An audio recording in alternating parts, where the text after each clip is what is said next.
देखिए दोस्तों, अगर आप अंडरग्राउंड माइंस में या ओपन कास्ट माइंस में अगर ज्वाइनिंग लेने की सोच रहे हैं तो इस वीडियो में हम आपको बताने वाले हैं अंडरग्राउंड माइंस से रिलेटेड क्या क्या मतलब रिस्क है। मतलब क्या क्या चीज़ ऐसा है अंडरग्राउंड में जिससे रिलेटेड आपका मतलब खतरा बराबर बना हुआ रहता है, और उस खतरे को दूर करने के लिए आपको क्या क्या करना चाहिए। जनरली ऐसे तो आप लोग सब पढ़े हैं तो आप लोग जानते होंगे, लेकिन कुछ चीज़ें जानते तो आप लोग हैं, लेकिन मेनली आपको किस चीज़ पे फोकस करना है कि वो खतरा टल जाए। ऐसे तो अंडरग्राउंड में बहुत सारे चीज़ों पे खतरा रहता है, क्योंकि आप ज़मीन के नीचे काम कर रहे हैं तो खतरा तो हर चीज़ में बना हुआ रहता है।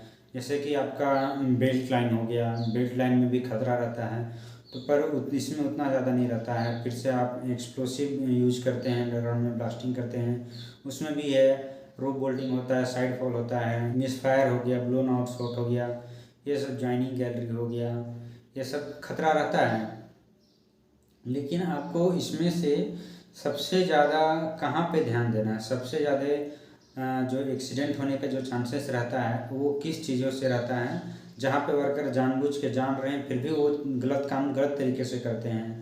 तो देखिए, सबसे ज़्यादा जो रहता है ख़ास करके माइनिंग से रिलेटेड, वो रहता है आपका मिसफायर में। कोयला पूरा खाली हो गया फेस मान लीजिए, तो कुछ कुछ पार्ट कोयले का रह जाता है जो कि नहीं उठ पाता है एलएचडी से। तो आप पहले क्या कीजिए, आप पहले सपोर्ट करवा लीजिए, ड्रेसिंग करवा कर अच्छे से। सपोर्ट करवाने के बाद आप ड्रिलर को नहीं लगाइए जब तक कि वो माल पूरा तरह से खाली ना हो जाए।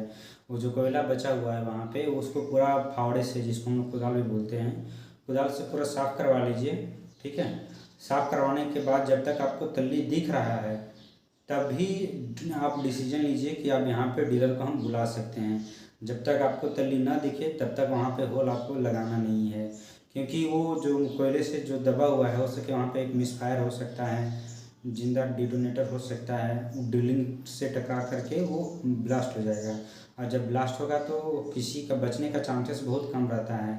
जो भी वहाँ डीलर रहेगा, चाहे आप रहेंगे अपने सुपरविजन में करवाते हुए, आप भी इंजर्ड हो सकते हैं। ठीक है। तो ये चीज़ यहाँ पे लोग ज़्यादातर ढील देते हैं कि वो थोड़ा बहुत माल रहता है और तल्ली दिखता नहीं है, फिर भी लोग डीलर को भेज देते हैं और लगाने के लिए। तो ये चीज़ आपको नहीं करना है। ठीक है। जब तक कि पूरा ड्रिलिंग का होल नहीं हो जाए तब तक आप डीलर को घुसने आती बारूद वाले को नहीं घुसने दीजिए। ठीक है। डीलर का पूरा होल जब तक हो जाता है कंप्लीट, उसके बाद फिर बारूद वाले को बुलाइए। आप फेस में कम से कम आदमी रखिए जितना कि आपको काम करने के लिए ज़रूरी है। बात करते हैं रूफ फॉल्स से जो भी एक्सीडेंट होते हैं उसको कैसे हम लोग दूर कर सकते हैं। उसके लिए एक ही चीज़ है कि आपका जो स्कैम्प बना हुआ है उस स्कैम्प में जो डिस्टेंस मेंशन किया गया है कि इतने डिस्टेंस के बाद आपको एक डब्ल्यू प्लेट लगाना है या बोल्टिंग लगाना है, तो उसको आप फॉलो कीजिए। उतना का डिस्टेंस अगर बन गया है ब्लास्टिंग के बाद तो आप अगला प्लेट लगा कर ही अगला दगान लीजिए। ऐसे नहीं कि 2-3 दगान ले लिए बिना सपोर्ट के और फिर हम बाद में सपोर्ट कर रहे हैं, तो ये गलत प्रोसीजर है। ठीक है। इससे एक्सीडेंट हो सकता है। और अगला है कि साइड फॉल के कारण क्या क्या आप इसको कैसे दूर कर सकते हैं। सबसे पहले तो आप जैसे ही ड्रेसर के साथ आप फेस में घुसेंगे ना, तो आपको घुसने के दौरान ही जहाँ जहाँ आपको साइड ढीला दिखेगा वो सभी चीज़ों को ड्रेसिंग करवाते हुए फेस की तरफ बढ़ना है। और जब जैसे ही फेस से ड्रेसिंग करके आप निकल रहे हैं तो रिटर्निंग में भी देख लेना है, हो सके उस एंगल से आते समय आपको साइड कुछ नहीं दिखा होगा और इस एंगल से जब आप रिटर्न जा रहे होंगे उस एंगल से फिर आपको दिखेगा। तो उसमें भी जो जो आपको दिखते जाता है वो सब भी आप ढीला गिराते जाइए, जो जो ढीला दिख रहा है। हाँ, जो ढीला दिख रहा है उसी को गिराना है, ना कि जो टाइट है उसको ज़बरदस्ती गिरा रहे हैं, वैसा नहीं आपको करना है। आपको लग रहा है कि ये टाइट है और अभी मतलब कि नहीं गिरेगा तो इसको बाद में गिरा लीजिए, या फिर ज़्यादा अगर खतरा है तो उसको ब्लास्टिंग करके दगाम कर दीजिए, वो गिर जाएगा अगर ज़्यादा खतरा लग रहा है तो।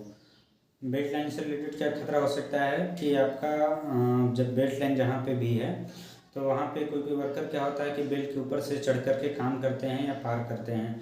तो ध्यान दें कि अगर बेल्ट पे वैसा काम है जो कि बेल्ट के ऊपर जिसके कारण से आपको चढ़ना पड़ रहा है, तो ये इंश्योर करा लें कि बेल्ट लाइन का पावर काटा हुआ हो। ठीक है। या फिर आप घंटी भी लगा के रखेंगे और पुल कोड भी वहाँ पे होना चाहिए, ये सब चीज़ ध्यान देना है। पुल कोड अगर वहाँ पे नहीं रहेगा तो क्या खतरा हो सकता है, मान के चलते हैं किसी ने बेल्ट चालू कर दिया है पावर दे करके, कोई भी चीज़ हो गया, तो पुल कॉर्ड रहने से क्या रहेगा ना कि आपके कंट्रोल में रहेगा। और जैसे ही बेल्ट को चालू करता है तो आप तुरंत पुल कॉर्ड खींच के बेल्ट को बंद कर सकते हैं, तो व्यक्ति ज़्यादा इंजर्ड नहीं होगा। पुल कॉर्ड रहने से ये आपको एडवांटेज है। टेनिन गार्ड बेल्ट में होना चाहिए। बेल्ट में टेनिन गार्ड नहीं रहने से क्या दिक्कत होता है कि मान लीजिए कोई भी व्यक्ति सामान लेके जा रहा है, कोई भी भारी सामान लेके जा रहा है, किसी कारण से उसका पैर स्लिप होके टेल के ऊपर गिर गया, तो बेल्ट के ऊपर गिरने से क्या होगा ना, वो पूरी तरह से इंजर्ड हो जाएगा और उसको बहुत ज़्यादा चोट लग सकता है, ठीक है। क्योंकि बेल्ट चालू रहता है, चालू कंडीशन में अगर पैर स्लिप करके किसी भी तरह से अगर गिर गया तो बहुत दिक्कत है। तो टेनिन गार्ड जरूर होना चाहिए, पुल कॉर्ड जरूर होना चाहिए बेल्ट में, ताकि आप जब चाहें तब रोक सकें। आप ये नहीं कि फिर फ़ोन करेंगे, वो उठाएगा फ़ोन फिर बेल्ट बंद करेगा, तब तक में वो व्यक्ति बहुत ज़्यादा इंजर्ड हो जाएगा और उसका कहानी भी ख़त्म हो सकता है, ठीक है। एलएचडी से क्या खतरा हो सकता है दोस्तों? जिस गैलरी में आपका एलएचडी चल रहा है, जहाँ से माल उठ रहा है, जो भी हो रहा हो, एलएचडी से पे भी कोई काम हो रहा हो, तो खास करके जब एलएचडी रनिंग पोजीशन में रहता है ना, तो उसके आसपास आदमी जो बैठे हुए रहता है तो उसको वहाँ बैठने से मना कीजिए, क्योंकि उससे क्या एक्सीडेंट हो सकता है कि कभी कभी चलते चलते एलएचडी का टायर पंक्चर हो जाता है और ज़ोर से आवाज़ आता है, और वहाँ आसपास का जो भी कोयला रहता है ना, वो बहुत तेज़ी से फेंकाता है, ठीक है। तो उस कंडीशन में उस कोयले से उस पर्सन को चोट लग सकता है। या फिर अगर टायर पंक्चर नहीं भी होता है तो कोयले से टायर से छटक करके जो कोयला है वो लग जाता है लोगों को, तो वो अगर बैठा हुआ है तो मुंह पे लग सकता है, खड़ा है तो भी उसको चोट लग सकता है। तो ऐसा केस हो चुका है, इसीलिए बहुत ज़्यादा आपको सतर्क रहने की ज़रूरत है जहाँ से खास करके एलएचडी चल रही है जिस गैलरी से। बात करते हैं कि एक्सप्लोसिव से रिलेटेड क्या क्या खतरा हो सकता है। एक्सप्लोसिव से रिलेटेड देखिए खतरा क्या हो सकता है कि जब भी आप बारूद में जा रहे हैं, बारूद आपके नाम पे इशू हो रहा है, आप शॉर्ट फायरिंग के रूप में काम कर रहे हैं, तो शॉर्ट फायरिंग में जो भी वर्कर हैं एक्सपीरियंस वर्कर रखिएगा। नए नए वर्कर रखने से क्या दिक्कत होता है, वो लोग उतना रिस्पॉन्सिबिलिटी अच्छे से निभाते नहीं हैं। उनको मतलब वो एक एक्सपीरियंस वर्कर और एक नया वर्कर दोनों का काम करने का तरीका में अंतर होता है। जनरली बारूद में एक्सपीरियंस वर्कर रहते हैं, अगर हैं आपके गैंग में एक्सपीरियंस वर्कर तो बहुत अच्छा बात है। और कोशिश कीजिएगा कि जब भी आप दगान कर रहे हो तो ब्लास्टिंग कार्ड सिस्टम का ज़रूर यूज करें। और जब भी आप ब्लास्टिंग के बाद फेस इंस्पेक्शन करने जा रहे हैं, चाहे मिसफायर के लिए हो या फिर ब्लोन आउट शॉट से जो भी कार्ट्रिज बाहर निकल गया उस चीज़ के लिए, तो ये चीज़ हमेशा ध्यान रखें कि धुआं पूरा निकल जाए तो भी आप फेस में अंदर जाएं। और उसके बाद क्या देखना है आपको कि साइड वाइड देख लेना है, ऊपर का छानी देख लेना है, रूफ देखना है कि कोई ढीला उल्ला तो नहीं है, ब्लास्टिंग से कोई ढीला तो नहीं हो गया गिरने लायक।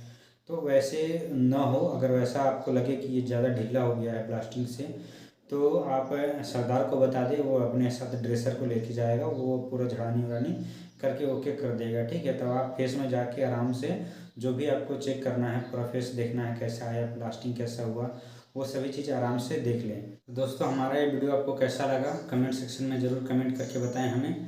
और इसी तरह के वीडियो की नोटिफिकेशन पाने के लिए हमारे चैनल को सब्सक्राइब करें, वीडियो को ज़्यादा से ज़्यादा शेयर करें ताकि इसके बारे में सभी को जानकारी हो सके। वीडियो देखने के लिए धन्यवाद।